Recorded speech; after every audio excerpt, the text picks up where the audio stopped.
اپنا ہاتھ سرور کونین صلی اللہ علیہ وآلہ وسلم کے دست مبارک میں دے دیا۔ یہ وہ زمانہ تھا کہ بظاہر دعوت توحید کی کامیابی محال نظر آتی تھی اور فرزندان توحید کی ایک مختصر جماعت مشرکین کے ہولناک مظالم اور جفاکاریوں کا شکار بنی ہوئی تھی۔ حضرت مقداد رضی اللہ تعالی عنہ غریب الدیار تھے، لیکن سینے میں فولاد کا دل رکھتے تھے۔ آزمائش کی بھٹی میں مردانہ وار کود پڑے اور استقامت و ایثار کے ایسے چراغ روشن کیے جو ابدالآباد تک فروزہ رہیں گے۔ ایک روایت میں ہے کہ وہ ان 7 مسلمانوں میں سے ایک تھے جنہوں نے سب سے پہلے ساقی کوثر کے دست اقدس سے بادئ توحید پیا، لیکن متعدد دوسری روایتوں سے معلوم ہوتا ہے کہ اس وقت پرستاران حق کا حلقہ اس سے زیادہ وسیع ہو چکا تھا۔ بہرصورت ان کے قدیم الاسلام ہونے میں کوئی شبہ نہیں۔ قبول اسلام کے بعد دوسرے سابقین اسلام کی طرح وہ بھی مشرکین کے پنجے ظلم و جفا کے اسیر ہو گئے۔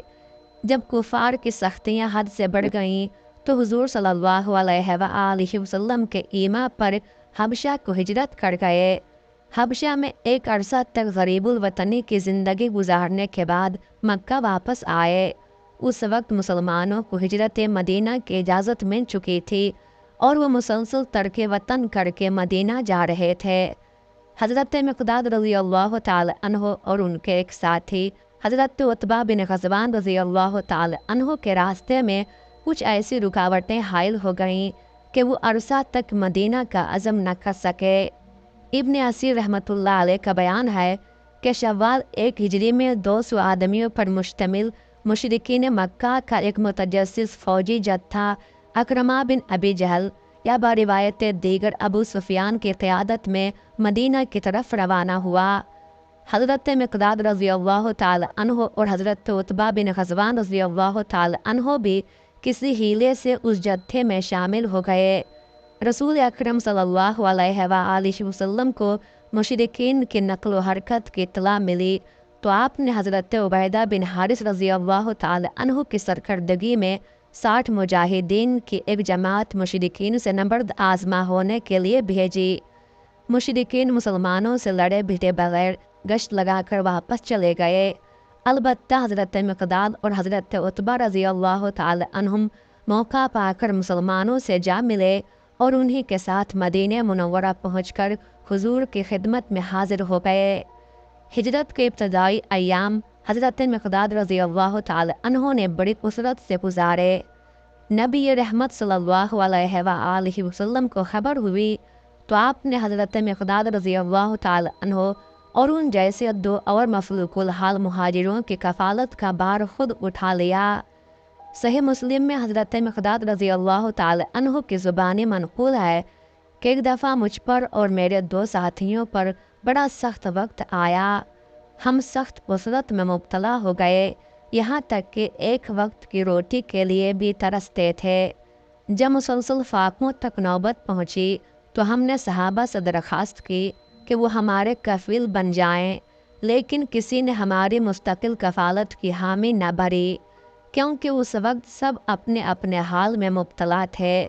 بالآخر ہم رسول اللہ صلی اللہ علیہ وآلہ وسلم کی خدمت اقدس میں حاضر ہوئے اور اپنی حالت بیان کی۔ حضور صلی اللہ علیہ وآلہ وسلم ہم تینوں کو اپنے گھر لے گئے۔ اس وقت حضور صلی اللہ علیہ وآلہ وسلم کے پاس صرف 3 یا 4 بکریاں تھیں۔ حضور صلی اللہ علیہ وآلہ وسلم نے فرمایا کہ ان کا دودھ پیا کرو۔ چنانچہ ہم ان بکریوں کا دودھ دوہ کر پی لیتے اور رسول کریم صلی اللہ علیہ وآلہ وسلم کا حصہ رکھ چھوڑتے۔ حضور صلی اللہ علیہ وآلہ وسلم رات کو تشریف لاتے، پہلے ہمیں آہستگی سے سلام کرتے، اس طرح کہ جو سوتا ہو وہ جاگ نہ پڑے اور جو جاگتا ہو وہ سن لے۔ پھر آپ مسجد میں جا کر نماز پڑھتے، نماز سے فارغ ہو کر پھر تشریف لاتے اور اپنے حصے کا دودھ نوش فرماتے۔ ایک دن میں اپنے حصے کا دودھ پی چکا تو شیطان نے میرے دل میں وسوسہ ڈالا کہ حضور اپنا بہت سا وقت انصار کے ہاں گزارتے ہیں، وہ آپ کی خدمت میں اشیاء خورد و نوش ہدیہ پیش کرتے ہوں گے، آپ ان کو تناول فرماتے ہوں گے اور آپ کو اس دودھ کی ضرورت نہیں ہوگی۔ چنانچہ یہی تصور کر کے میں سارا دودھ پی گیا اور حضور صلی اللہ علیہ وآلہ وسلم کے لیے کچھ بھی باقی نہ رکھا۔ لیکن دودھ پینے کے بعد خیال آیا کہ ممکن ہے حضور بھوکے ہوں اور جب اپنے حصے کا دودھ نہ پائیں تو مجھے بد دعا دیں، اس طرح میرا دین اور دنیا دونوں برباد ہو جائیں گے۔ یہ خیال آتے ہی میرے رونگٹے کھڑے ہو گئے اور میں سخت بے چین ہو گیا، کسی پہلو قرار نہ آتا تھا۔ اتنے میں حضور صلی اللہ علیہ وآلہ وسلم تشریف لائے، معمول کے مطابق نرم آواز میں سلام کیا، پھر نماز پڑھی۔ اس کے بعد دودھ کا برتن دیکھا تو وہ خالی تھا۔ حضور صلی اللہ علیہ وآلہ وسلم نے آسمان کی طرف دیکھا۔ میں سمجھا کہ بس آپ میرے لیے بد دعا کریں گے اور میں برباد ہو جاؤں گا، لیکن یہ دیکھ کر میری حیرت کی کوئی انتہا نہ رہی کہ بد دعا کے بجائے نبی رحمت صلی اللہ علیہ وآلہ وسلم نے یہ دعا فرمائی: الہی، جس نے مجھے کھلایا اسے کھلا اور جس نے مجھے سیراب کیا اسے سیراب کر۔ اب میں چادر لپیٹ کر اس ارادے سے اٹھا کہ ان بکریوں میں سے جو سب سے زیادہ فربا ہو اس کو ذبح کروں اور اس کا گوشت بھون کر حضور کی خدمت میں پیش کروں۔ لیکن تینوں بکریوں کو ٹٹولا تو معلوم ہوا کہ ان کے تھن دودھ سے بھرے ہوئے ہیں۔ اب میں نے ایک برتن کو ہاتھ میں لیا اور اللہ کا نام لے کر اس میں دودھ دوہنا شروع کیا۔ جب وہ بھر گیا اور اس پر جھاگ نظر آنے لگی تو میں نے یہ دودھ رسول اکرم صلی اللہ علیہ وآلہ وسلم کی خدمت میں پیش کیا۔ آپ صلی اللہ علیہ وآلہ وسلم نے فرمایا: کیا تم اپنا حصہ پی چکے؟ میں نے عرض کیا: آپ پی لیجئے۔ حضور صلی اللہ علیہ وآلہ وسلم نے کچھ دودھ پی کر باقی کا مجھے عنایت فرمایا۔ میں نے عرض کی: یا رسول اللہ، آپ پی لیجئے۔ حضور صلی اللہ علیہ وآلہ وسلم نے دوبارہ دودھ پیا، لیکن برتن میں کچھ دودھ پھر بھی موجود رہا۔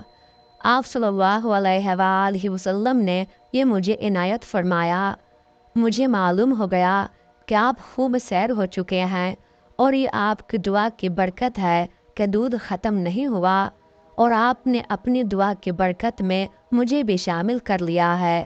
میں فرط مسرت سے بے خود ہو گیا اور اس قدر ہنسا کہ زمین پر گر پڑا۔ حضور صلی اللہ علیہ وآلہ وسلم نے پوچھا: مقداد، یہ کیا ہے؟ میں نے واقعہ عرض کیا تو حضور صلی اللہ علیہ وآلہ وسلم نے فرمایا: یہ اللہ تعالیٰ کی رحمت تھی، تم نے اپنے دونوں ساتھیوں کو کیوں نہ جگایا کہ وہ بھی اس دودھ سے سیراب ہوتے۔ رمضان 2 ہجری میں غزوہ بدر پیش آیا۔ لڑائی پر روانہ ہونے سے پہلے حضور صلی اللہ علیہ وآلہ وسلم نے مدینہ منورہ میں صحابہ اکرام سے مشورہ کیا۔ اس موقع پر سب سے پہلے حضرت ابوبکر صدیق اور حضرت عمر فاروق رضی اللہ عنہم نے ولولہ انگیز تقریریں کیں۔ ان کے بعد حضرت مقداد رضی اللہ تعالی عنہ نے وہ جاں بازانہ اور مخلصانہ الفاظ کہے جو اوپر درج ہو چکے ہیں۔ اس وقت مسلمانوں کی بے سر و سامانی کا یہ عالم تھا کہ ان کے پاس کل 70 اونٹ اور 2 گھوڑے تھے۔ ایک گھوڑے کے سوار حضرت حارثہ بن سراقہ انصاری رضی اللہ تعالی عنہ تھے اور دوسرے کے حضرت مقداد رضی اللہ تعالی عنہ۔ بدر پہنچ کر حضرت حارثہ رضی اللہ تعالی عنہ حوض سے پانی پی رہے تھے کہ ایک مشرک نے تاک کر تیر مارا جو ان کے گلے میں پیوست ہو گیا، اور انہوں نے لڑائی کا آغاز ہونے سے قبل ہی جنت کی راہ لی۔ حضرت حارثہ رضی اللہ تعالی عنہ کی شہادت کے بعد کفار کے 100 زرہ پوش سواروں کے مقابلے میں حضرت مقداد رضی اللہ تعالی عنہ میدان بدر کے تنہا شہ سوار اسلام تھے۔ وہ گھڑ سواری، نیزہ بازی اور تیغ زنی میں کمال درجے کی مہارت رکھتے تھے، یہاں تک کہ بعد میں 1000 شجاعان عرب کے برابر مانے گئے۔